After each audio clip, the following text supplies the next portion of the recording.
高达为什么一定要有手？手又是干嘛用的？在上一期视频中，我们了解了高达为什么一定要有胳膊。很多人好奇了，仿生机械臂确实更灵活，泛用性更高，可是为什么还要在胳膊上安装上和人类一样的手呢？直接做成适配不同武器的接口不好吗？或者做成乐高小人那种握持方式不可靠吗？那么今天咱们就来聊聊手的问题。先来说说为啥不用简易的武器接口，这个其实很好推测。如果只是做成简单的接口，那么武器的使用角度就会完全依赖于胳膊肘与肩部的关节，灵活性要大打折扣。而如果在连接处下方做一个类似手腕的关节的东西，那么连接处的稳固程度又容易出现问题，到最后就会发现还是直接做个机械爪抓握更实用。那么该做成什么形状的机械爪呢？其实我们仔细观察早期的机动工兵，就会发现他们其实已经用上了五指可动手了，只不过只配备了一个，另一只手则是工程用的三爪大钳子。而联邦这边生产的适用型钢加农也是三爪的。其实在工程领域，三爪形状确实是相当科学且实用的了，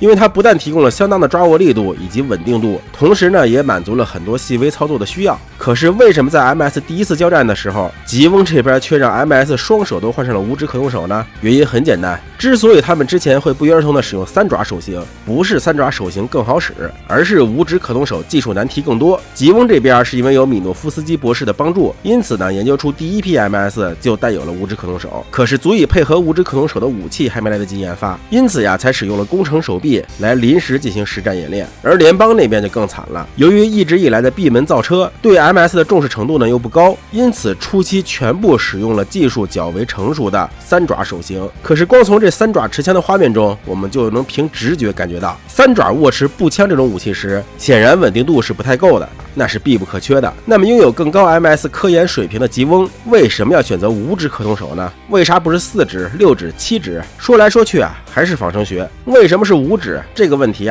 早在泥盆纪的时候，老天爷就已经拿地球的各种生物做实验了。当时有许多类似鱼的四足动物，每只手指数量都不相同，有5根的、7根的，甚至有13根的。但最后自然选择下来，除了少数4根和6根的，绝大多数动物都选择了5根手指了。虽然后期他们有的会将手指简化，演化为鸡蹄动物或者是偶蹄动物，但凡是要使用手来操作工具的，基本都保留了5指的配备。虽然5指是一个非常复杂的结构，这一点相信 AI 绘画领域已经是相当领会了。而最终进化成人类的这一只生物，是用上千万年时间攻克了它的使用方法。那么当科学家攻克了5指可动手的操控方式，也自然可以直接照抄答案。当然了，这里可能牵扯到许多生物学的知识了，这方面我是纯外行，具体优势大家可以在弹幕或者评论区补充。总之结论就是，用手来握持武器，在稳定度和灵活性上是远超纯接口的。而5指呢，又是目前看来在解决技术问题以后泛用性最高的手型，因此 MS 使用5指可动手也是顺理成章的事儿了，不然还怎么10指相扣啊？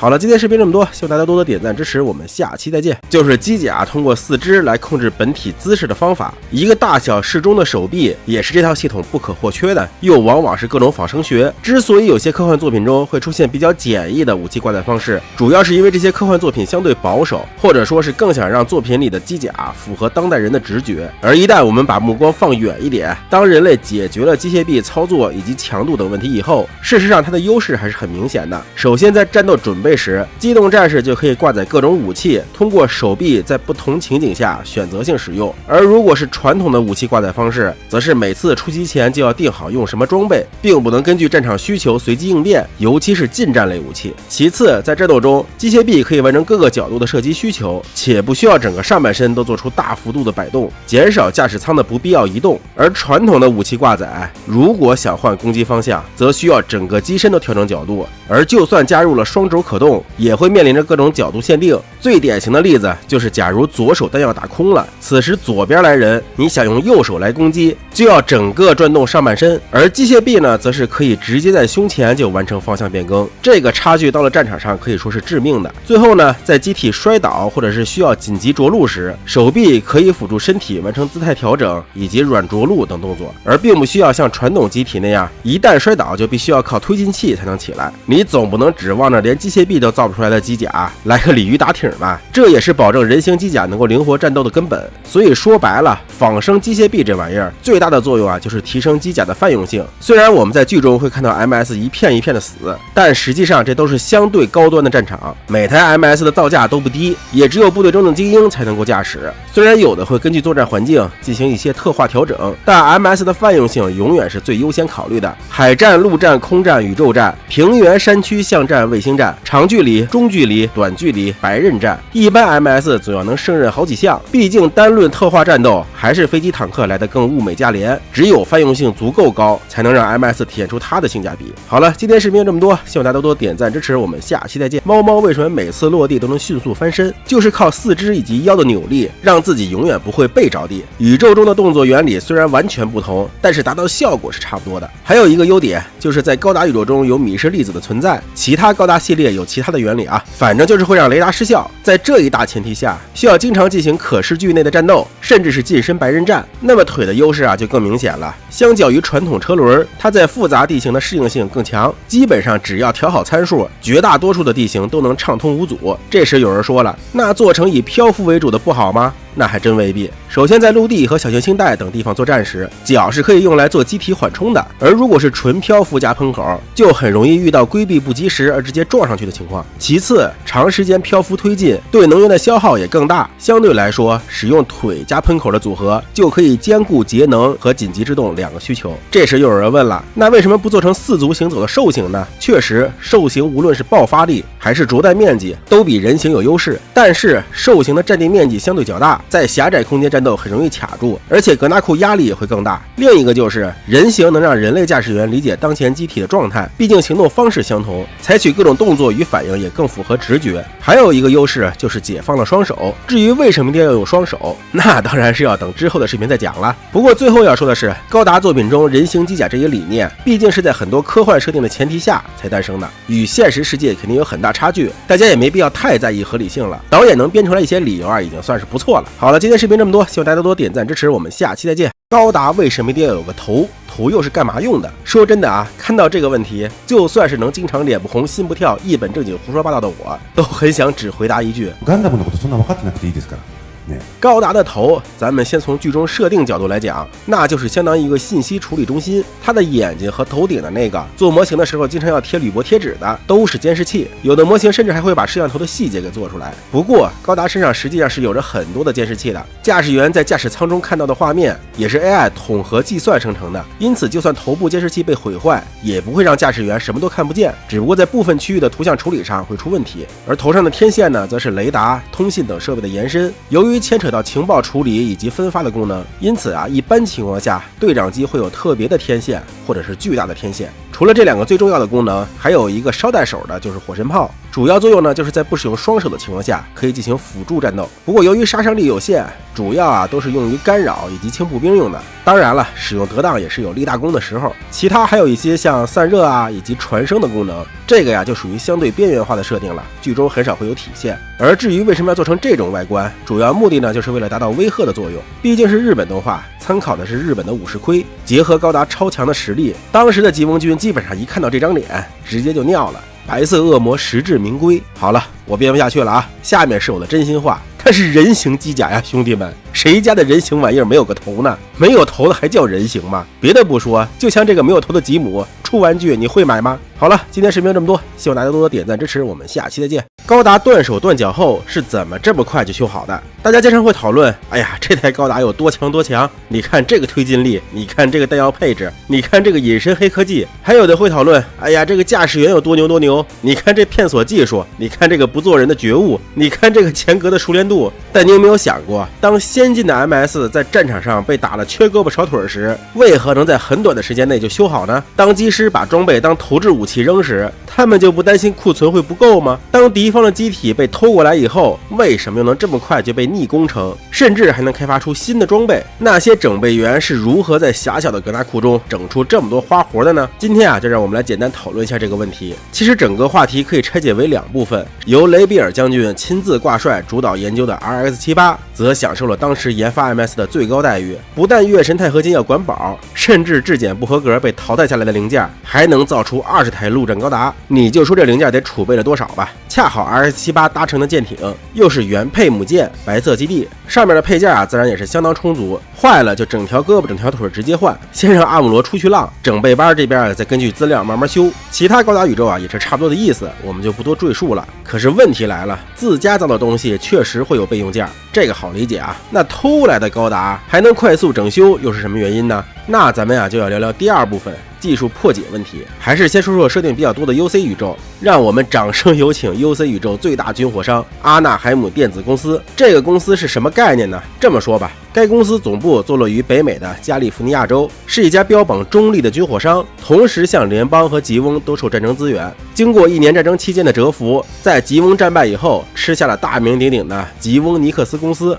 也就是生产扎古和勇士那家啊，以及分裂后的吉迈特公司，也就是生产大魔强人的那家，并与联邦深度合作，参与到后续的 RX78 系列研发，也就是传说中的 GP 系列黑历史。在拥有当时顶尖研发实力的同时，他还暗中资助吉翁残党以及后来出现的反提坦斯势力奥古，不断执行多线研发加两头吃的战略方针，使其壮大成足以影响联邦决策的组织。嘿嘿，老家在北美洲，高技术力，两头吃大发战争财，这咋看起来就那么眼熟呢？而说到这里 ，UC 纪元前半部分的修理工程也就简单明了了。GP 系列就是阿纳海姆开发的，同时呢，他们还暗中卖军火给吉翁残党，所以被偷走的 GP02 自然也就有了补给保障。GP04 阿纳海姆更是不装了，直接改外观就卖给西马了。格林普斯战争期间，虽然马克兔是提坦斯那边主导开发的，但奥古在偷马克兔时还买一赠一的获得了卡缪，卡缪手里呢又有他爸开发马克兔时留下的资料，所以破解进度啊也是很快。后边还出现了后继机超级高达，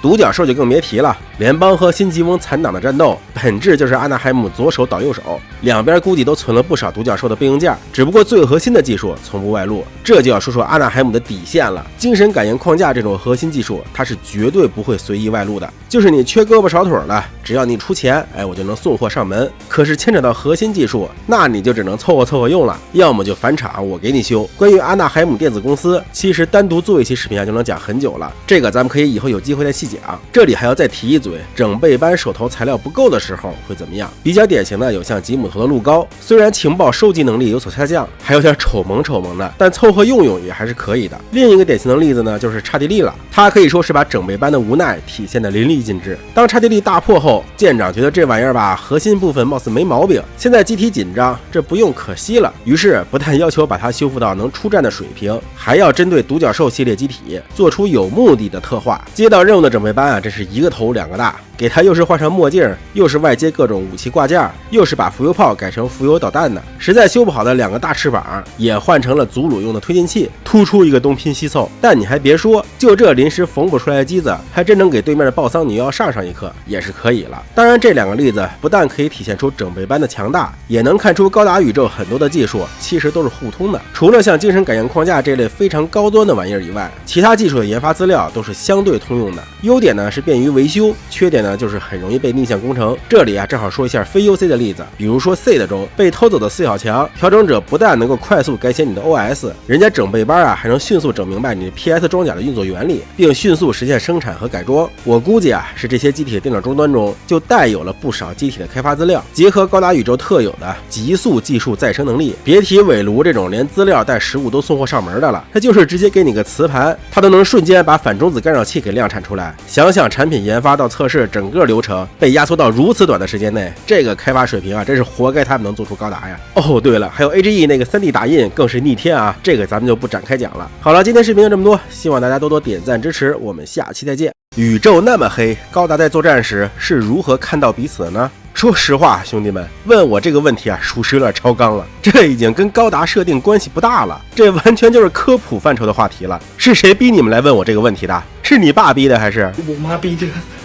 你妈逼的！可是这个话题啊，也确实牵扯到高达在宇宙中各种狗斗的合理不合理。于是啊，我就收集了一下现有的资料，给大家做一个简单的科普。如果有错误呢，也希望屏幕前的大神多多指正。首先要了解一个大前提，那就是宇宙中凡是太阳能照射到的地方都是有光的。有的人可能好奇啊，太阳到地球之间的区域看起来就是黑漆漆的呀，这不是看不见东西吗？答案很简单啊，因为那一块没东西啊。咱们肉眼所看到的一切物体，除非它们自己能发光，否则啊都是通过反射光才让你看见的。而地球与太阳之间，除非飘过个陨石啥的，别提尘埃了，连个原子都不存在，也就没有能反光的物质，咱们自然啊什么也都看不见。所以只要高达在有阳光的地方战斗，情景呢是跟动画里边差不多的，周围漆黑一片，但唯独高达亮晃晃的。而且由于宇宙中没有什么云呀、雾啊、尘埃啊什么的，理论上啊可视距离应该比地球还要远上不少。那么高达之间看清彼此就再正常不过了。可问题也就来了，在太阳照射不到的地方，比如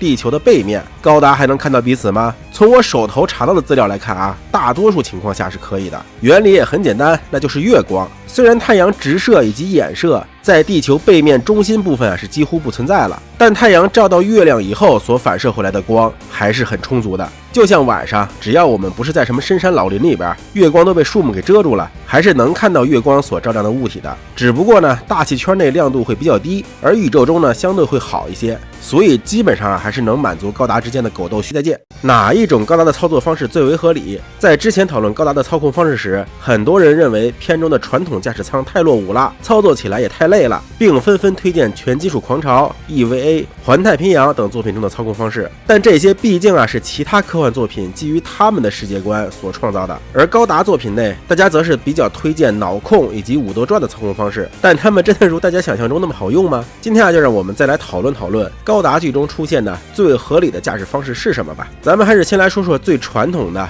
推杆加按钮的驾驶舱。我在之前的视频中讲过原理了，其实啊，就像很多人所说的，类似复杂化的挖掘机。大家有兴趣啊，可以看看。当时呢，我是拿山大斯的一系列操作来举例的。很多人表示这也太复杂了，根本学不来。但事实上啊，山大斯作为能开上陆战高达的驾驶员，已经是万里挑一的存在了。他的操作也是有着大量的实战经验和肌肉记忆的，并且啊，人家不但是要打出连招，还要涉及到木压、力回等技巧。这确实不是咱们这些新手能一下领悟的。就连我们常说的独角兽杂兵战场，那些杂兵啊，其实也都是老兵油子了，操作其实都算得上是秀翻天的了。真正符合咱们这些新手的操作，其实呢，就像这些排队等着送死的新兵，以及这种一堆人站桩输出的。原因很简单，他们也操控不过来，就连基本的移动射击，就算他们在模拟战中练了好几次了，到了真正的战场上，面对着枪林弹雨，那没被吓尿裤子就不错了。不是大脑直接放空，就是手脚不听使唤。而且别提新兵了，就算是有的 ace， 战场上也有情绪激动的时候，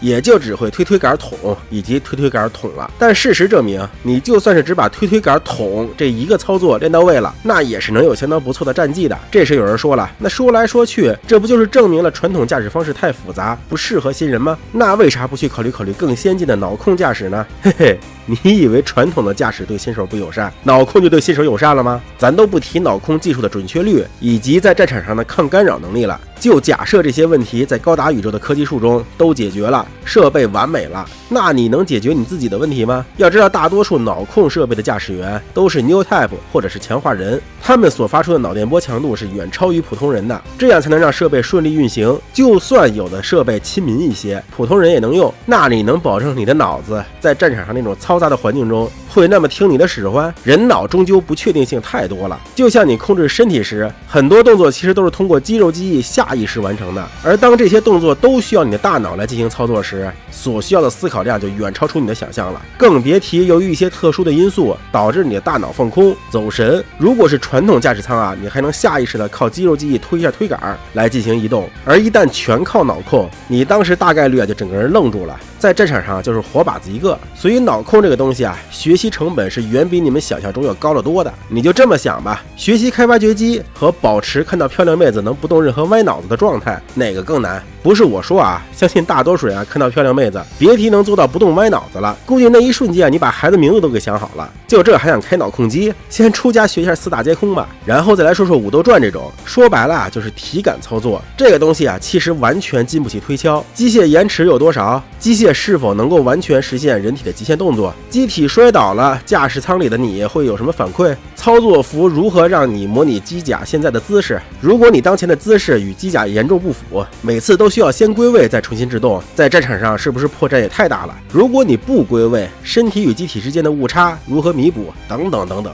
所以说啊，单看高达作品《武斗传》这种显然是太异想天开了。那铁血怎么样呢？这种介于脑控和传统操作之间的驾驶方式确实相对合理一些，但问题就是太费驾驶员了。普通人估计打不了几场啊，就已经和后期的3名一样了。你人缘再差点，连高达阵估计都体验不到。这穿越过去爽几把以后就当植物人，属实有点不值得。而像其他作品，比如水星的魔女什么的，那说白了呀，就是极大程度的加强了 AI 的辅助能力，这个才是正道。但原理啊，其实又跟传统驾驶舱差不太多，只不过 AI 更强大，你的操作更加简洁。你看这说来说去，还得是传统驾驶舱加 AI 的组合，其他那些花里胡哨的呀，属实不适合咱们这些普通的穿越者。好了，今天视频这么多，希望大家多多点赞支持，我们下期再见。先来说说传统的实弹武器，比如步枪、火箭筒这一类的，不管他们有没有瞄准镜，高达要把它们举起来，大多数情况下是为了让枪与肩平行，用肩膀来抵消后坐力的。就拿陆战高达这不起眼的豆豆枪来说，在高达的比例下来看，这似乎啊像是一把小水枪，然而呢，它其实是口径为100毫米的机枪，也就是说打出去的子弹只要能命中有效部位，都是能单发解决一辆坦克的，其后坐力可想而知。你看剧中男主在对付扎古时，就算距离不算太远，且有火控辅助，单手持枪的时候，那弹道啊也是突出一个狂野，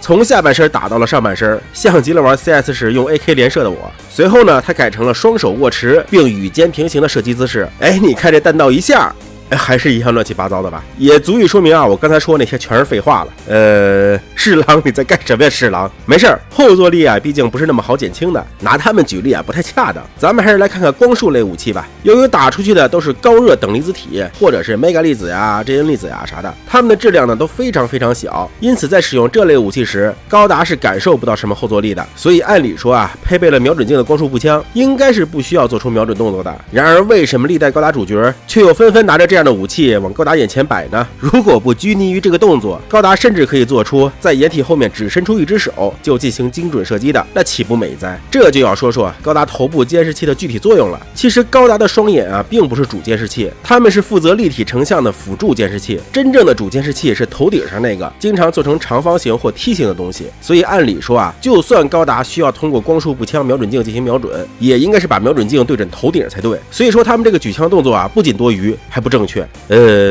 其实吧，什么步枪啊、冲锋枪啊，对于超精准瞄准需求啊不算那么高，所以要解释为啥要看镜头，还得看咱们大狙。其实无论是大狙还是光束步枪，在做精准射击动作时，驾驶员都会拉过来一个单独的小屏进行单独瞄准，因为如果在主屏上直接放大目标，容易丢失附近的视野，这样就很难照顾到自身安危。所以单独瞄准的小屏不但可以观察远处的目标，还能随时看向主屏幕，这样呢更能二者兼顾。那么我们就要讨论这个小屏的图像到底是如何采集的了。常玩游戏的朋友们应该知道，第一人称和第三人称的准星是完全不一样的。第一人称的准星，你能瞄到的地方就肯定是能打到的地方，而第三人称的准星有时会出现准星在目标上，而射出去的子弹呢会被其他的物体挡住的情况。而高达拿着武器射击，其实从一定意义上来说，有点类似于第三人称射击，因为你头部监视器所看到的东西与枪上面瞄准镜看到的是完全不一样的。所以如果小屏幕的内容也是通过主监视器来的，那自然要把枪放到头附近，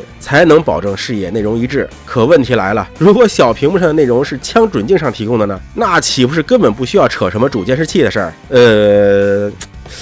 ガンダムのことそんな分かってなくていいですから。ね。好了，今天就口胡这么多啊，希望大家多多点赞支持，我们下期再见。